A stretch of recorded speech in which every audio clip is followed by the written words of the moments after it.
Guys, welcome to wisdom world. चलिए, आज का हमारा टॉपिक है बायोफ्यूल। तो बायोफ्यूल हम देखो, बायो का मतलब क्या होता है कि लाइफ, और फ्यूल मतलब जो भी ईंधन हम लोग इस्तेमाल करते हैं उसके बारे में बात करेंगे। तो ये क्या है, एक फ्यूल होता है जिसको प्रोड्यूस किया जाता है एक छोटे से टाइम स्पैन में, किससे, बायोमास से। बायोमास को लेकर बजाय किसके, जो थोड़ी धीरे धीरे जो नेचुरल प्रोसेसेस जो होती हैं इन्वॉल्व होती हैं फॉर्मेशन में फॉसिल फ्यूल्स की, जैसे ऑयल की तरह। ठीक है, किसी किस्म की भी आप देखते हो प्रोसेस जो है, नेचुरल प्रोसेस जो है वो स्लोली स्लोली चलती हैं। ठीक है, और जो शॉर्ट टाइम में बायोमास के, अब उससे अगर हम किसी फ्यूल को तैयार करना होगा तो 1000 और मिलियन ईयर्स लग जाएंगे।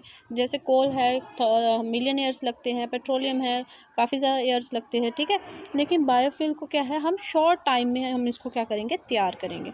तो देखिए, इसको जो हमने प्रोडक्शन स्टार्ट किया, इसके लिए क्या है, डिफरेंट जनरेशन्स हैं। जैसे हम कंप्यूटर के जनरेशन्स पढ़ते हैं ना, कि अलग अलग टाइम पे अलग अलग तरीके की डेवलपमेंट हुई है। ठीक है, वैसे ही हम इसमें देखेंगे कि डिफरेंट जनरेशन क्या है बायोफ्यूल्स की। फर्स्ट जनरेशन में हम लोग क्या बोलते हैं कि फर्स्ट जनरेशन में हमने क्या किया, इसको प्रोड्यूस किया किससे, कंज्यूमेबल फूड आइटम्स जो थी, जिसमें क्या था, स्टार्च था, राइस और व्हीट की फॉर्म में। मतलब जिन चीज़ों में स्टार्च प्रेजेंट था, चाहे उसमें राइस थी, व्हीट थी, तो और शुगर थी, शुगर से हमने क्या ली, बीट्स थी, शुगर केन वगैरह थी, ये सारी चीज़ें ली, और इससे हमने क्या किया, बायोफ्यूल को तैयार करवाया। ठीक है, किसके लिए, बायो अल्कोहल की फॉर्म में, वेजिटेबल्स ऑयल और बायोडीजल की फॉर्म में। ठीक है, और जो सेकंड जनरेशन की बात करें अगर हम, तो सेकंड जनरेशन में हम देखते हैं मेनली यहाँ पे क्या मिलता है, जो नॉन फूड फीड स्टॉक्स होते हैं, यानी कि जो खाने वाले आइटम्स नहीं है लेकिन एग्रीकल्चर प्रोडक्ट्स हैं, जैसे फॉरेस्ट हो गया, इंडस्ट्रीज़ हो गया, एग्रीकल्चर वेस्ट हो गया, या फिर यूज्ड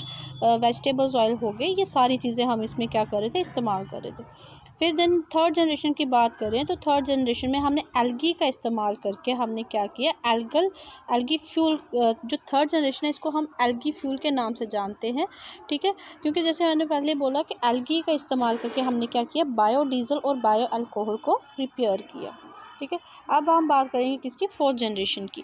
तो फोर्थ जनरेशन जो है, जैसे कि थर्ड जनरेशन थी, फोर्थ जनरेशन जो है बायोफ्यूल्स की, इसमें भी क्या है, नॉन एरेबल लैंड के जो प्रोडक्ट्स हैं उनको इस्तेमाल करके इसको बनाया गया है। ठीक है, हालांकि जो थर्ड जनरेशन है, थर्ड जनरेशन की तरह नहीं है ये पूरी। ठीक है, इसको जो है, they do not need the destruction of biomass, इसमें किसी भी किस्म के बायोमास की डिस्ट्रक्शन जो है वो नहीं की जाती है। So wholly solely today we see about the, ये जो हमारे पास जनरेशन से क्या थे बायोफ्यूल्स, और उसकी जनरेशन्स कौन सी थी, इसके बारे में हमने डिस्कस किया। ओके, तो नेक्स्ट इसी तरीके से शॉर्ट टॉपिक्स के साथ हम लोग जल्दी ही मिलेंगे। Okay, thank you, keep watching.